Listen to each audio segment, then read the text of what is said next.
कभी ऐसा हुआ है कि सामने एक खाली पन्ना है और दिमाग भी एकदम खाली, या ये लगा हो कि दुनिया में अब कोई भी ओरिजिनल आइडिया बचा ही नहीं है?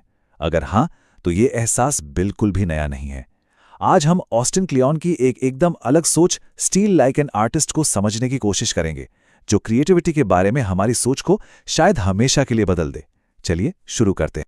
हमारी ये बातचीत एक ऐसी बात से शुरू होती है जो शायद सुनने में थोड़ी अजीब लगे। महान कलाकार पैब्लो पिकासो ने एक बार कहा था, कला चोरी है। अब इसका मतलब ये नहीं कि हमें सच में दूसरों का काम चुराना है, बल्कि ये हमें उस भारी बोझ से आज़ाद करता है कि हर आइडिया बिल्कुल नया, बिल्कुल जीरो से पैदा होना चाहिए। ये तो एक न्योता है कि क्रिएटिविटी को एक नए, बिल्कुल खुले नज़रिए से देखा जाए। और हाँ, पिकासो की यही बात हमें सीधे हमारे पहले पॉइंट पर ले आती है, मौलिकता का मिथक। हम अक्सर ये सोचकर ही रुक जाते हैं कि हमारा आइडिया नया नहीं है, ओरिजिनल नहीं है। पर क्या हो अगर ये पूरी तरह से ओरिजिनल होने का आइडिया ही हमारे रास्ते का सबसे बड़ा रोड़ा हो? यही वो पहली दीवार है जिसे हमें तोड़ना होगा ताकि हम असल में कुछ बना सकें।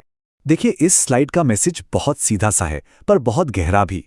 कोई भी चीज़ हवा में से पैदा नहीं होती। हर गाना, हर कहानी, हर आविष्कार अपने से पहले हुए कामों की नींव पर ही खड़ा होता है।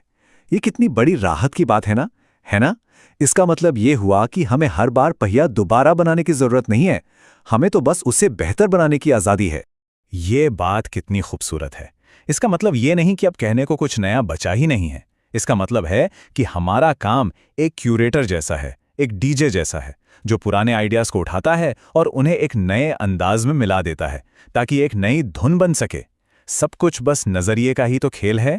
तो सवाल ये उठता है कि अगर सब कुछ किसी न किसी चीज़ से प्रेरित है, तो फिर किसी कलाकार का अपना अलग स्टाइल कैसे बनता है? इसका जवाब छिपा है हमारे रचनात्मक डीएनए में।